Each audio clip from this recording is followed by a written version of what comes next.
Welcome to my channel বন্ধুরা। আমি আজকে আপনাদের শোনাবো পুঠিয়া রাজবাড়ির ইতিহাস ও কিছু নিদর্শন দেখাবো, যা অতীত কিন্তু বর্তমানেও এর প্রভাব আমাদের মাঝে থেকে গেছে। তাই আপনারা মনোযোগ সহকারে শুনবেন ও দেখবেন।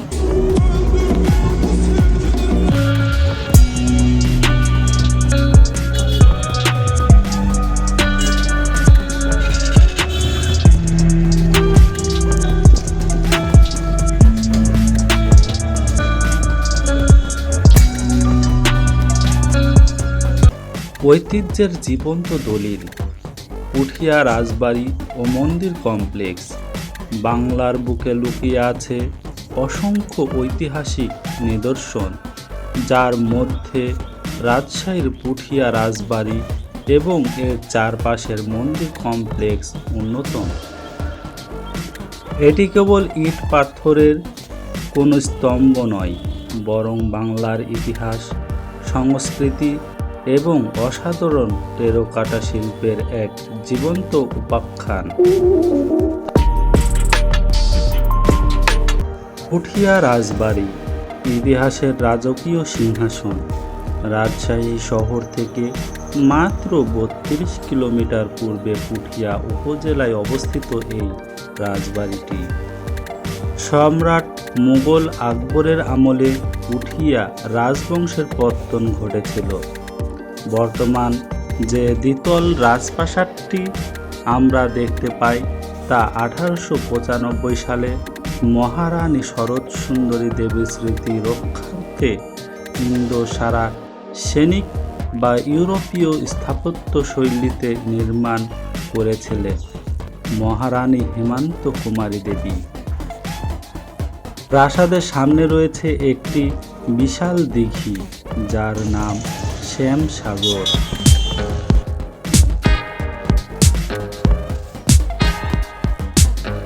বিশাল স্তম্ভ, ঝুলন্ত বারান্দা এবং কারুকার্যময় এই রাজপ্রাসাদটি দেখলে বোঝা যায় সে আমলের রাজাদের আভিজাত্য ও রুচিবোধ কেমন ছিল।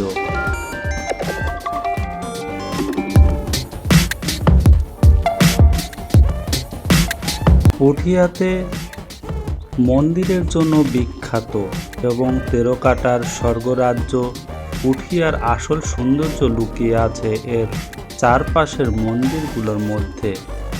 এত অল্প জায়গায় এতগুলো দৃষ্টিনন্দন ও ঐতিহাসিক মন্দির বাংলাদেশে আর দ্বিতীয়টি নেই।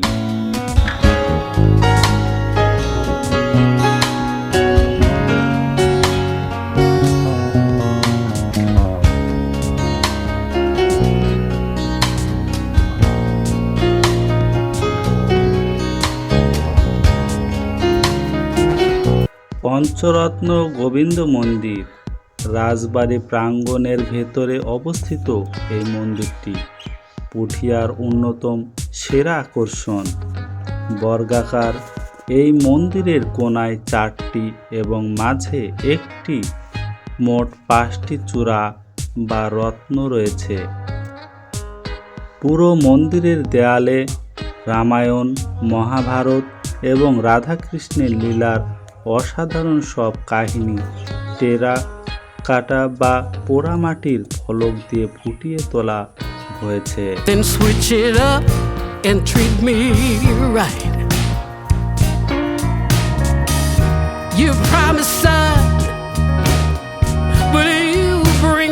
ভুবনেশ্বর শিব মন্দির 1823 সালে রানী ভুবনময়ী দেবী এটি নির্মাণ করেন। এটি বাংলাদেশের বৃহত্তম শিব মন্দিরগুলোর একটি।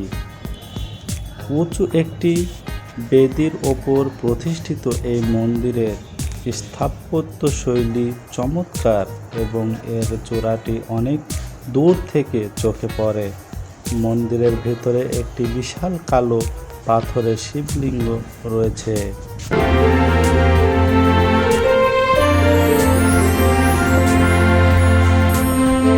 দোল মন্দির বা দোলমঞ্চ 4 তলা বিশিষ্ট এই মন্দিরটি দেখতে অনেকটা পিরামিডের মতো। ধাপে ধাপে ওপরের দিকে ছোট হয়ে যাওয়া এই মন্দিরের কোনো দেয়াল বা দরজা নেই, কেবল খিলানযুক্ত স্তম্ভ রয়েছে। দোলযাত্রার সময় এখানে রাধাকৃষ্ণের পূজা করা হতো।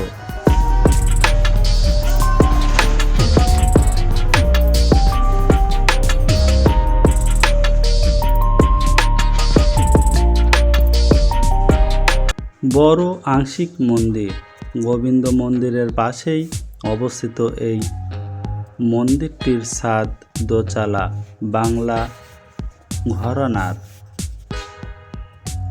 এর নির্মাণশৈলী অত্যন্ত অনন্য এবং এর সম্মুখভাগও পোড়া মাটির ফলক দ্বারা সুসজ্জিত।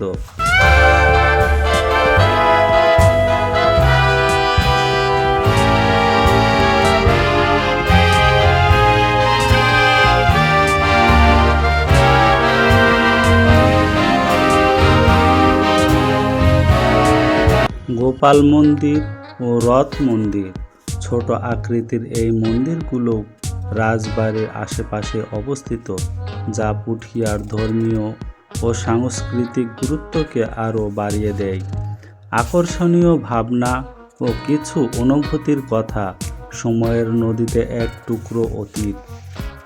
পুঠিয়া রাজবাড়ির বিশাল উঠানে দাঁড়ালে মনে হয় সময় যেন থমকে দাঁড়িয়েছে।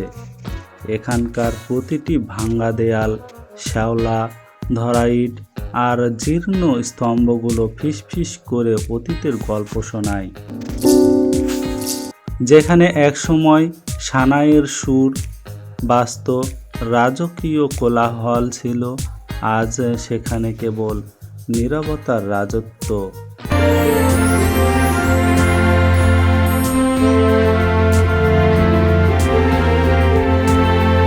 পুঠিয়ার মন্দিরগুলো পোড়ামাটির ফলকগুলো শুধু ধর্মীয় চিত্র নয়, এগুলো আসলে তৎকালীন সমাজ ব্যবস্থা, মানুষের জীবনযাত্রা এবং উৎসবের প্রতিচ্ছবি। মাটির তৈরি এই ফলকগুলো যেন প্রাচীন শিল্পীদের হাতের ছোঁয়ায় আজও জীবন্ত হয়ে আছে। শ্যামসাগর পড়ন্ত বিকালে যখন শ্যামসাগরের শান্ত জলে রাজপ্রাসাদের ছায়া পড়ে, তখন এক অপার্থিব দৃশ্যের সৃষ্টি হয়। ইতিহাসের ধ্বংসাবশেষের মাঝে এই প্রাকৃতিক সৌন্দর্য মনের ভেতর এক অদ্ভুত উদাসীনতা ও প্রশান্তি এনে দেয়।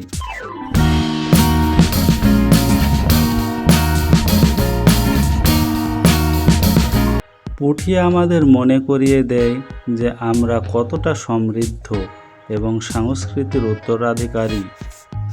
কালের বিবর্তনে অনেক কিছুই হারিয়ে গেছে, কিন্তু পুঠিয়ার এই লাল ইটের মন্দিরগুলো আজও ফুটিয়ে দাঁড়িয়ে আছে, আমাদের গৌরবময় অতীত জানান দিতে।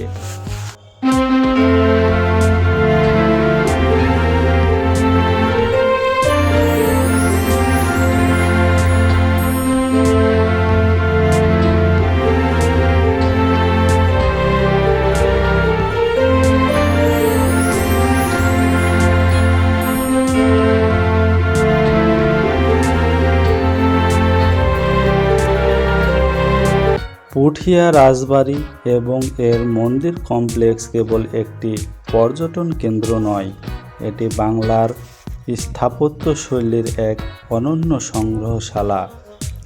ইট, সুরকি আর পোড়ামাটির এই মেলবন্ধন আমাদের শেকড়ের সন্ধান দেয়।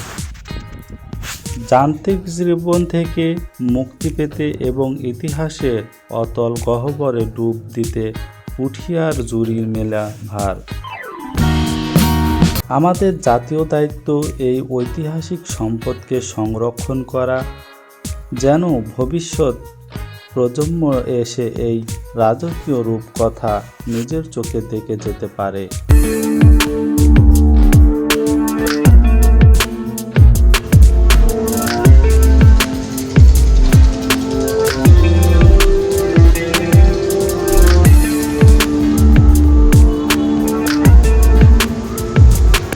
প্রিয় আমার বন্ধুরা, আমার এই এক্সপ্লেনটি আপনাদের কাছে কেমন লাগলো তা একটু কমেন্টে জানাবেন। আর ভালো লাগলে একটি লাইক দেবেন, আর পারলে শেয়ার করে দেবেন, আপনার অন্য বন্ধুদেরকে দেখার সুযোগ করে দিবেন। আমি এখানেই রাখলাম, আমার বক্তব্য দেওয়ার আর কিছু নাই। চ্যানেলটি সাবস্ক্রাইব করবেন